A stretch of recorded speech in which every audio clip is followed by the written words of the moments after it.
As the city of Stirling remains in Tier 4 of lockdown, many university sports teams are learning how to adapt with regulations. Stirling today decided to call upon the dance, judo and lacrosse team to give us an insight into how different sport at the university has been this year due to COVID.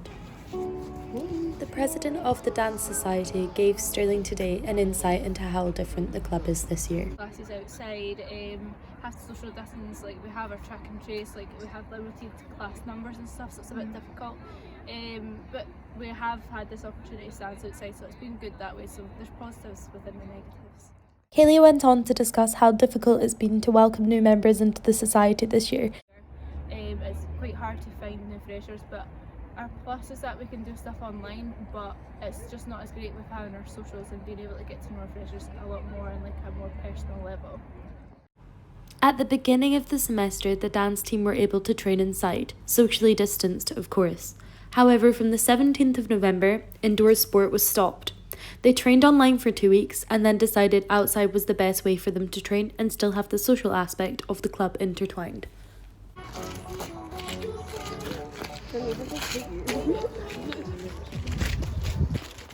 The judo team have been heavily affected by not only the lockdown restrictions but the restrictions in general as they're a contact sport. They have currently not been given an outdoor area by the university, however they're keen to keep training, therefore they're using the president of the team's car park to train. Due to judo being a contact sport, the team are only allowed to practice fitness in their training sessions. But we're trying to just make do with what we have, which is just an open space. Yeah, so we no longer do judo, we do fitness. A judo club with no judo. The judo team stressed that they felt they'd been left by the uni to fend for themselves. Initially we were told that we should do indoor training, but we had to do like a field risk assessment which got sent back 1,000 times, even though we were doing Judo Scotland risk assessments. And then we got told that we weren't allowed an outdoor training space. As soon as we got told we weren't allowed to train indoors, the uni told us that they would find something for us, and then they never gave us anywhere to train. The club have majorly suffered this year. Due to this, they decided not to advertise it within university, meaning they have no new members. We've also not really tried to actively get new members.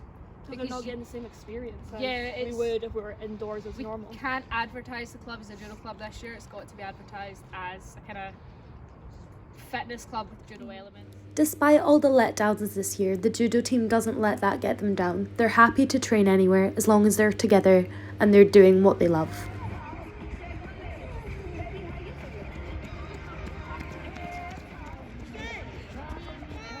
The lacrosse team are classed as a contact sport, therefore meaning adapting to restrictions can be even harder for them. We definitely have been struggling because it's really hard to do game play drills for freshers and stuff like that, so they haven't had a taste of what actual lacrosse is. It's just very much stick skills and stuff like that.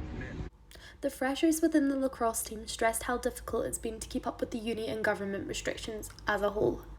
It's a bit of a blurred line between what your governing body's saying and what the uni says. So. I find that I don't have a lot of contact with the uni, so I'm not really sure what's going on. I kind of get it. However, with the new lockdown restrictions, many teams are suffering. Just reducing that even more, but not apart from that, not much change. We've been social distancing the whole way throughout. It's just going to be more of for example today, setting cones down so that people actually know where to go rather than just relying on people keeping the 2 meters distance.